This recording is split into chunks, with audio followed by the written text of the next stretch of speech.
सच की रफ्तार सबीना के साथ में आप सभी का स्वागत है। आपके साथ मैं हूं सबीना तामंग देशमुख और मेरे साथ इस वक्त जाने माने ज्योतिषाचार्य लवभूषण जी मौजूद है। आप सभी ने जानते होंगे और अगर नहीं जानते तो एक इंट्रोडक्शन मैं आपके सामने ज़रूर दे देती हूं। आप जो भविष्यवाणी करते हैं वो 100% हमने देखा है, कई बार बिल्कुल सच साबित होती है। नीतीश कुमार मुख्यमंत्री बनेंगे जब कई ज्योतिषाचार्य कह रहे थे कि नहीं मुश्किल सफ़र है और बहुत आसान सफ़र रहा और लवभूषण जी ने यह भविष्यवाणी की थी। गोल्ड 1,20,000 को कैसे पार कर जाएगा, कब पार कर जाएगा, वो भविष्यवाणी भी आपकी 100% बिल्कुल सच रही। भूकंप को लेकर आपने कई भविष्यवाणियां की, खेल जगत को लेकर, शुभमन गिल को लेकर जो आपने भविष्यवाणी की वो भी सही रही। और जो ज्वालामुखी अभी हाल ही में फटा जिसका धुआं भारत की तरफ आया और हमने उसका असर भी देखा, उसे लेकर भी आपकी भविष्यवाणी सही साबित हुई। और आचार्य जी ये मैं इसलिए बता रही हूँ ताकि जो हमारे दर्शक हैं वो आपके जरिए की गई एक एक भविष्यवाणी को बहुत ध्यान से सुने, बहुत ध्यान से समझे, क्योंकि 2026 बस आने वाला है और ये साल कैसा आपके लिए रहेगा, कितना शुभ रहेगा, कौन सी चुनौतियां रहेंगी, उसी के लिए आचार्य लवभूषण जी हमारे साथ में मौजूद है। बहुत बहुत धन्यवाद सबसे पहले स्टूडियो में आने के लिए और स्वागत है आपका। जी, धन्यवाद। शुरुआत इसी से करेंगे। 2026 क्या लेकर आ रहा है, किसका ये साल है और कैसा ये साल 2026? 2025 में तो हमने बहुत कष्ट देख लिए। 2026 के बारे में मैं आपको बता दूं तो 2026 कहीं ना कहीं 2025 से बहुत बेहतर रहने वाला है। 2026 वैसे तो न्यूमरोलॉजी के हिसाब से, अंक शास्त्र के हिसाब से इसे सूर्य का साल कहा जाता है, कहा जा रहा है। इसमें 2 चंद्रमा यानी कि 2, 2 और 6 एक शुक्र मिलकर सूर्य बनाने जा रहे हैं। तो जब भी चंद्रमा और शुक्र मिलकर सूर्य बनते हैं तो यहाँ पर जो राजा है वो व्याभिचारी हो जाता है। अच्छा। तो मतलब यहाँ पे राजा यहाँ पे अपने शौक पूरे करने चाहेगा। अच्छा। जो अभी तक वो मेहनत कर रहा था तो अभी चाहेगा कि इस साल मैं अपनी लग्जरी लाइफ को भी जीऊँ और उसमें आनंदमय जीवन में जीना चाहेगा।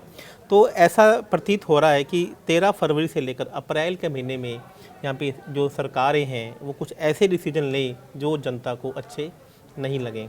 तो जनता को ये लगे कि राजा ने अपने लिए सोचा लेकिन हमारे लिए नहीं सोचा। तो चलिए ये भी जरूर आपसे बातचीत करेंगे, लेकिन ना अच्छा सबके मन में ये रहता है कि हमारी तो राशि ये है, हमारे लिए क्या साल रहेगा। हालांकि देखिए उसी राशि के हजारों, लाखों और करोड़ों लोग होते हैं, लेकिन फिर भी आपसे जानना चाहेंगे वो कौन सी 2 राशियां हैं या फिर आपको लगता है कि इससे ज्यादा राशियां हैं जिनके लिए 2026 सबसे ज्यादा, मतलब इनके लिए तो बम्पर खजाना जो है वो खुल रहा है, इनके लिए तो खुशियों की बरसात है, पैसों की बरसात है, जो पिछले कई सालों में इनका जो किस्मत का ताला बंद था। क्या लगता है आचार्य लवभूषण जी इनके लिए 2026 बल्ले बल्ले है? पृथ्वी तत्व की 3 राशियां, इसमें वृषभ, कन्या और मकर राशि, ये 3 राशियां ऐसी होंगी जिनकी 2026 में बल्ले बल्ले होने वाली हैं। और ये राशियां पैसे के मामले में, काम के मामले में, नेम एंड फेम के मामले में हर जगह तरक्की करेंगी। और यदि कहीं ये सोशल मीडिया पर नया बिजनेस शुरू करना जा रहे हैं, काम करने जा रहे हैं तो भी इनको तरक्की मिलेंगी। और अभी तक कहीं काम इनके रुके हुए थे तो 2026 में इनके रुके हुए कामों को भी नई रफ्तार मिलने की पूरी संभावना है। तो अगर आप इस राशि के जातक हैं तो आचार्य लवभूषण जी को आपने सुन लिया होगा, एक अलग ही खुशी आपके चेहरे पर होगी। लेकिन लवभूषण जी इन राशियों के लिए आप कुछ उपाय बताना चाहेंगे 2026 को लेकर जो उन्हें करना ही चाहिए? देखिए वृषभ राशि, कन्या राशि और मकर राशि वाली ये पृथ्वी तत्व के लोग हैं। पृथ्वी तत्व का यानी कि ऐसे चतुष्पादीय जीव जंतु जो पृथ्वी पर विचरण करते हैं या पृथ्वी के नीचे रहते हैं।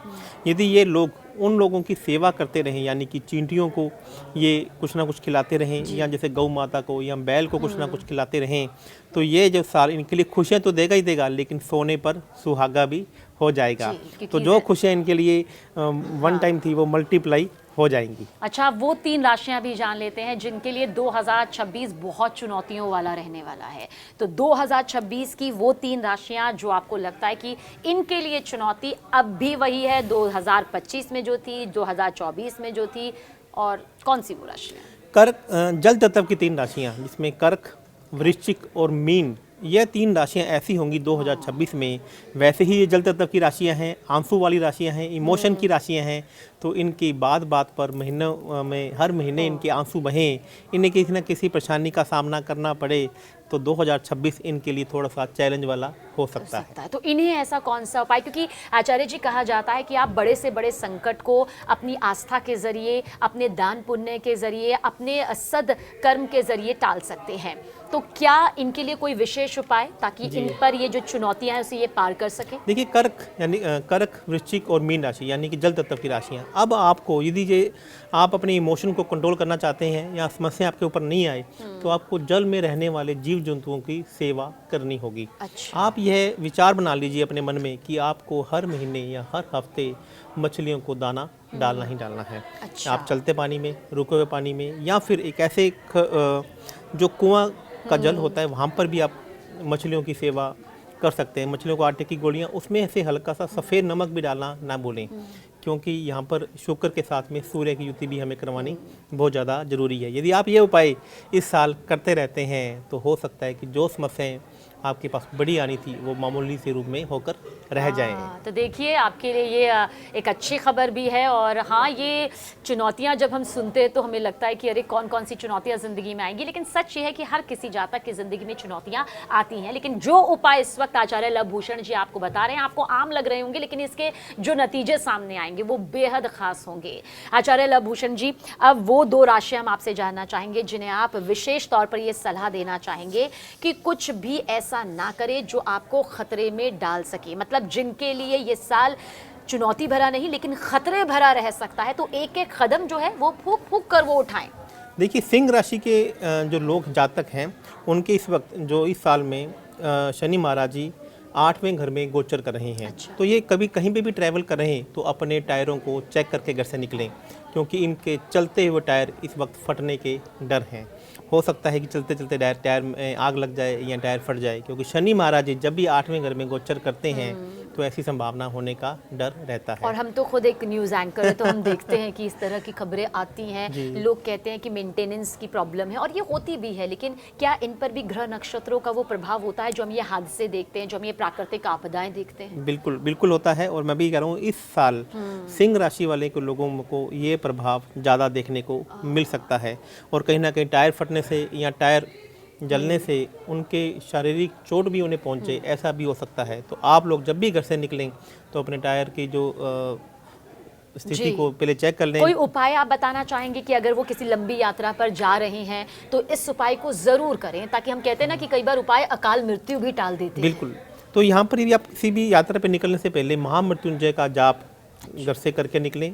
शिवलिंग पर आप जल चढ़ा सकते हैं, और इसके साथ में किन्हीं भी गरीब लोगों को इमरती, जो कि उड़द की दाल की बनी हुई होती है, वो खिलाकर यदि आप किसी भी यात्रा में निकलते हैं तो यह संकट आपका कट सकता है। और इसके साथ में आप गाड़ी में दुर्गा सप्तशती का पाठ लगाना भी नाम बोल लें।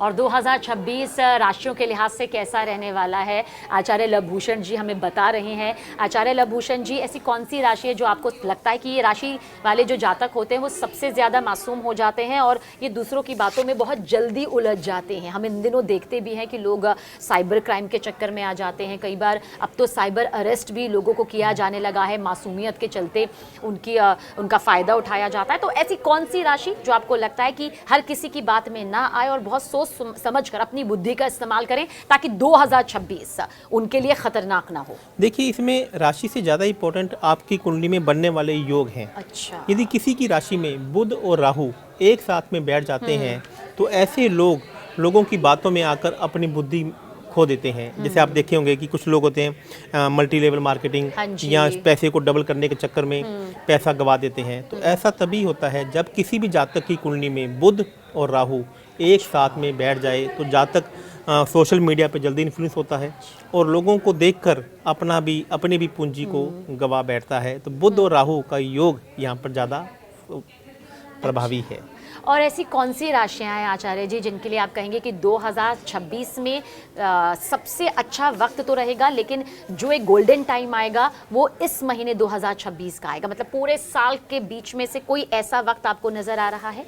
अभी वृषभ राशि वालों के लिए मैं बात करूं तो ये साल 2026 यदि 12 राशियों में से सबसे ज़्यादा पैसा इस साल आपको वृषभ राशि वालों को देखने को मिल सकता है, क्योंकि उनके 11th हाउस में शनि महाराज जी गोचर कर रहे हैं और 10th हाउस में राहु महाराज जी गोचर कर रहे हैं और 4th हाउस में केतु महाराज जी गोचर करें, तो यहाँ पे एक समस्या ये हो सकती है उनके साथ में कि उन्हें कहीं ना कहीं घर को छोड़कर जाना पड़े। यदि वो घर से दूर जाकर काम करेंगे तभी उन्हें सफलता मिलेंगी। यदि वो घर पे ही बैठे रहेंगे तो यहाँ पर हो सकता है कि उन्हें उनका काम करने का मन ही ना करे और जो उन्होंने अचीव करना था वो अचीव ना कर पाए। तो वृषभ राशि वालों के लिए यह साल, यदि 12 राशि में बात करूँ तो सबसे अच्छा साल यह उनके लिए रह सकता है। और आचार्य जी, क्योंकि जब हम राशियों का जिक्र करते हैं तो हमें लगता है कि हर किसी को अपनी अमूमन अब राशि मालूम होती है कि हमारी राशि ये है और बहुत ध्यान से वो सुनते हैं, लेकिन ऐसी कौन सी राशियां बताना चाहेंगे जिन्हें अपनी सेहत का साल 2026 में विशेष तौर पर ध्यान रखना चाहिए? क्योंकि हम कई बार ये भी सुनते हैं कि अगर इस दौरान इस समय काल में ध्यान रख लिया गया होता तो वो संकट टल गया होता, ताकि हम जान सके कौन सी वो राशियां हैं जिन्हें अपनी सेहत का विशेष तौर पर ध्यान रखना चाहिए। देखिए, पहले तो मैं आपने बिल्कुल ठीक कहा कि 90% लोगों को यह नहीं मालूम उनकी सही राशि का देखने का तरीका क्या है। लोग क्या कि सोलर ईयर से, सोलर सिस्टम से अभी भी राशि देखते हैं, जबकि भारत के शास्त्रों में यह लिखा गया है कि लूनार सिस्टम से ही हमें अपनी राशि को देखना है। सनशाइन और मूनशाइन, तो हमें मूनशाइन से ही हमें राशि को देखना है। मतलब चंद्रमा आपकी जिस राशि में बैठा होगा वही आपकी राशि होगी। आपका जन्म जिस भी महीने में हुआ है उससे कोई मतलब नहीं है। जैसे अभी हम शूट कर रहे हैं तो नवंबर का महीना चल रहा है, तो लोग अक्सर ये मानते हैं कि हमारी राशि तुला होगी या वृश्चिक होगी। आप सही कह, लेकिन ऐसा नहीं है, ये सोलर सिस्टम से है, वो हमारे इंडिया के लोगों पर लागू नहीं होता है। हम मून शाइन से देखेंगे कि चंद्रमा आपका किस राशि में बैठा हुआ है और वही आपकी राशि होगी और उसी हिसाब से आपको अपनी प्रेडिक्शन देखनी है और उसी हिसाब से आपको अपना भविष्य देखना है। अभी आपने मुझसे उसके बाद क्या पूछा?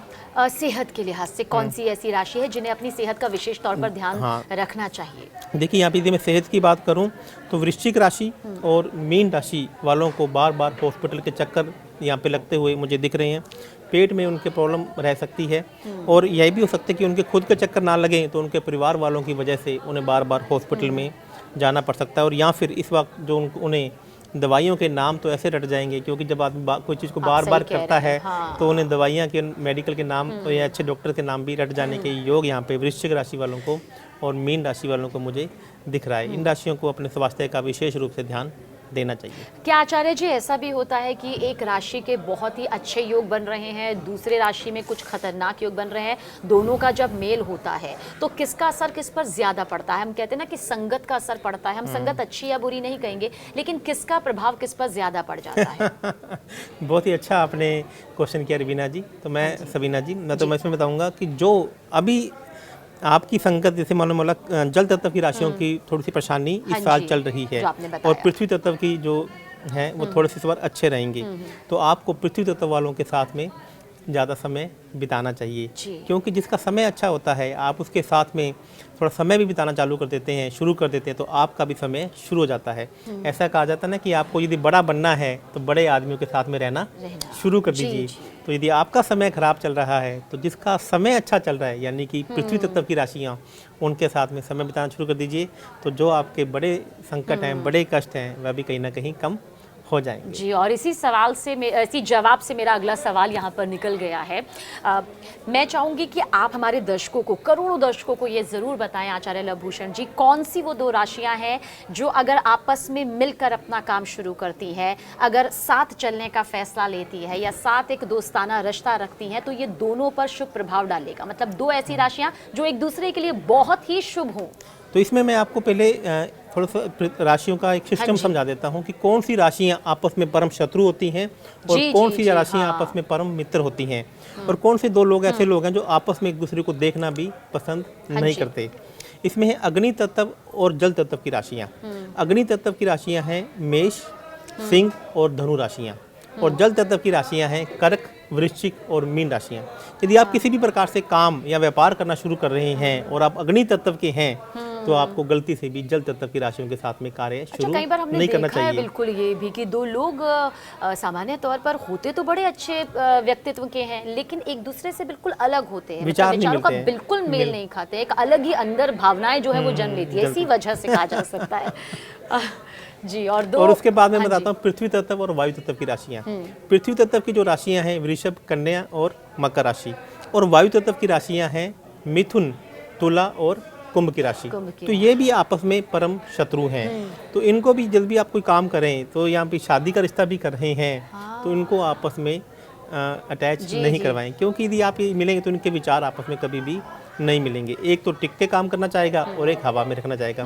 आप देखिए, जैसे मान लो पृथ्वी तत्व की और वायु तत्व की राशियों के आपस में दोस्ती हो हाँ जाए, जी। तो एक तो कहेगा कि अपने खाना घर पर खाएंगे और एक कहेगा खाना मुझे होटल में जाकर खाना है। तो पति पत्नियों की अमूमन लड़ाई मेरे ख्याल से इन्हीं राशियों की वजह से इन्हीं होती राशि होगी। की वजह से, क्योंकि विचार नहीं हाँ। मिलते हैं जी। आप कितना सही बता रहे हैं आचार्य जी, मतलब हमारे लिए भी एक चीज नहीं है। और कौन सी राशियां जिन्हें आपको लगता है कि साथ साथ चलना चाहिए? देखिए, ये आपस में देखिए अग्नि और वायु तत्व की राशियां अच्छा। आपस में परम मित्र होती हैं। अच्छा। और इसी प्रकार से हाँ। पृथ्वी और जल तत्व की राशियां भी अच्छा। आपस में मित्र होती हैं। तो पहले इनको समझ लेते हैं कि मैं आपको बताया कि 1, 5, 9 यानी कि मेष, सिंह और धनु, हाँ ये जी। अग्नि तत्व की राशि ये है। अग्नि तत्व की राशि और है। इनका जो परम मित्र है वो है वायु तत्व। वायु तत्व का मतलब 3, 7, 11, मिथुन, तुला और कुंभ, ये 3 राशियां वायु तत्व की राशियां हैं। हाँ जी। और ये आपस में परम मित्र हैं। यदि ये एक दूसरे के साथ में मिलकर काम करें तो 1 और 1 11 होते हैं। और ये दुनिया को जीतने में बहुत हद तक आपस में समर्थ भी होते हैं। और मैंने ये भी देखा कि जितने भी आप बड़े स्टार्टअप देखें, बड़े कंपनियां देखें, तो मैंने उनके चार्ट को जब भी एनालिसिस किया हाँ जी। तो आपस में वही 2 लोग मिले जो आपस में परम मित्र हैं। उनके राशि के जो एलिमेंट्स हैं वो कहीं ना कहीं आपस में मैच हो रहे हैं और उन्होंने कहीं ना कहीं दुनिया को जीत भी लिया है। और उसी प्रकार से जल और पृथ्वी जो हैं वो भी आपस में परम मित्र हैं। हाँ जी। तो जल तत्व की राशियां हैं करक, वृश्चिक और मीन राशियां, और पृथ्वी तत्व की राशियां हैं वृषभ, कन्या और मकर राशि। यदि ये लोग आपस में मिलकर काम करते हैं, स्टार्टअप करते हैं, नया बिजनेस शुरू करते हैं, तो बिजनेस में प्रॉब्लम भी आ रही हो तो कहीं ना कहीं ये आपस में उनको समस्या ऐसा बिठा देती हैं, क्योंकि ये प्रकृति के अनुरूप हैं। हाँ जी, हाँ प्रकृति जी। इनके साथ में चलती है। और ये हमेशा 1 और 1 11, और अब इसको मैं 1 और 1 11 के बजाय 2 और 2 22 भी कह दूं तो कोई जी, अतिशक्ति जी। नहीं होगी। नहीं होगी। अच्छा आचार्य जी, ये भी आपसे जानना चाहेंगे, अब जब नए साल की शुरुआत यहाँ पर होने वाली है, साल 2026 में हम सब जाने वाले हैं, ऐसे कौन से महीने को आप यहाँ पर सभी राशियों के लिए कहेंगे कि इस दौरान आप यात्रा ना करें तो बेहतर होगा? क्योंकि हमने बहुत बड़े बड़े हादसे देखे, ऐसे हादसे देखे जिसने हर किसी को अंदर से बुरी तरह जख्मी कर दिया। और अहमदाबाद को लेकर मैं आपको ये भी बता दूं कि आचार्य लवभूषण ने इसकी भी भविष्यवाणी की थी कि हमारे देश को एक ऐसा हवाई क्रैश, एक ऐसा हवाई हादसा देखना पड़ेगा। हालांकि ये बहुत दर्दनाक रहा, लेकिन कहते हैं कि ज्योतिष गणना के जो ज्ञाता हैं वो अपनी इसी गणना से बता देते हैं कि वर्तमान में क्या है और भविष्य की तस्वीर क्या कुछ नजर आएगी। तो आपसे जानना चाहेंगे कि सबसे खतरनाक महीना ऐसा कौन सा है जिसमें किसी भी राशि को मतलब अवॉइड करना चाहिए कि वो यात्रा ना करें? 13 फरवरी से लेकर 30 अप्रैल अच्छा। का जो समय है, ये कहीं ना कहीं भारत के लोगों के लिए और विश्व के लोगों के लिए खतरा पैदा करने वाला हो सकता है। क्योंकि यह वो समय है जब सूर्य और मंगल ग्रह राहु के ऊपर से और क्रमशः उसके बाद शनि के ऊपर से गोचर करेंगे। तो जब भी राहु के ऊपर से सूर्य मंगल का गोचर होता है तब स्वास्थ्य ठीक नहीं रहता है, यात्राओं में बहुत समस्याओं का सामना करना पड़ता है। जैसा भी ट्रेन हादसा भी यहाँ पर होता हुआ मुझे दिखाई दे रहा है अप्रैल के महीने में, क्योंकि शनि के ऊपर से मंगल और सूर्य का गोचर अच्छा, यहाँ आप पर कह होगा रहे हैं अप्रैल के महीने अप्रैल के महीने में कोई बड़ा ट्रेन हादसा, क्योंकि शनि का मतलब है ट्रेन, लोहा, तो या फिर कोई भी बड़ी लोहे की फैक्ट्री में भी यहाँ पर ब्लास्ट यहाँ पर मुझे होता हुआ दिखाई दे रहा है। तो अप्रैल के महीने तक आप फरवरी से लेकर अप्रैल के महीने तक थोड़ी सावधानी बरतें। कहीं पर भी जाने से पहले यदि कहते हैं ना कष्ट काटना हो तो स्ट्रीट डॉग्स को, कुत्तों को कुछ ना कुछ खिलाकर ही घर से निकलें। यदि आप ऐसा कर लेते हैं, शनि महाराज जी के मंदिर में या भैरव जी के मंदिर में भी आप जाकर किसी भी यात्रा को शुरुआत करें तो भगवान स्वयं आके आपकी रक्षा करते हैं। वैसे तो हालांकि हर कोई चाहता है एक बेहतर ज़िंदगी, अच्छी ज़िंदगी या सुखमय ज़िंदगी, अच्छी सेहत के साथ लंबी उम्र, लेकिन किस राशि के जातकों को आप सबसे ज़्यादा इस वक्त इस मंच से सावधान करना चाहेंगे? क्योंकि अकाल मृत्यु हमने 2025 में तो बहुत ज़्यादा ही दस्तक देती हुई देखी। तो किस राशि को आप सबसे ज़्यादा कहेंगे कि बहुत बहुत ही सावधान रहने की ज़रूरत है? देखिए, मैं ये बात कहना तो बहुत मुश्किल है। हाँ जी। 3 राशि वालों को बहुत सावधान रहना है मुश्किल है, लेकिन जी। सिंह राशि वालों को मैं दोबारा से मैं कहना चाहूँगा कि उनके जो इस वक्त स्वास्थ्य से संबंधित समस्याएं उनकी ज़्यादा हो सकती है। कहीं ना कहीं मुझे उनके ऑपरेशन होते हुए भी सिंह राशि वाले के लोगों के मुझे ज़्यादा यहाँ पे दिख रहे हैं। और ये जो ऑपरेशन है आकस्मिक एकदम से चोट लग जाना, क्योंकि शनि महाराज जी अब आपके 8वें घर से गोचर कर रहे हैं। तो आपको यहाँ पर थोड़ा सा अपने स्वास्थ्य का भी ध्यान रखना पड़ेगा और अपने व्हीकल का भी ध्यान रखना होगा। अच्छा, हम कर्म फलदाता, न्याय फलदाता, सूर्यपुत्र, छायापुत्र शनिदेव महाराज का जब जिक्र करते हैं तो ये जानना चाहेंगे, क्योंकि शनि की 7.5, शनि की ढैया, शनि की महादशा का न सिर्फ नकारात्मक बल्कि सकारात्मक असर भी पड़ता है। पर कौन सी ऐसी राशियां हैं जिनमें आप ये कहना चाहेंगे कि उन्हें खास तौर पर शनिदेव की पूजा अर्चना पूरे साल, वैसे तो इंसान को हर वक्त करनी चाहिए, लेकिन पूरे साल आप ज़रूर करें ताकि एक सकारात्मक प्रभाव हो? देखिए, पहले तो मैं शनि की ढैया के बारे में थोड़ा सा मैं आपके दर्शकों को बताना चाहूँगा कि शनि की ढैया तभी लगती है जब चंद्रमा केंद्र द्रुम योग बनाता है, यानी कि चंद्रमा ग्रह के साथ में, चंद्रमा ग्रह के एक भाव पीछे और चंद्रमा ग्रह से एक भाव आगे कोई भी ग्रह नहीं बैठा हो और उसके ऊपर से शनि ग्रह गोचर कर रहे हैं, तो शनि की ढैया आप पर लागू होती है। जबकि भारत में बहुत सारे एस्ट्रोलॉजर तो इस भ्रांति में सामने वाले को डरा देते हैं कि आपके ऊपर शनि की ढैया चल रही है।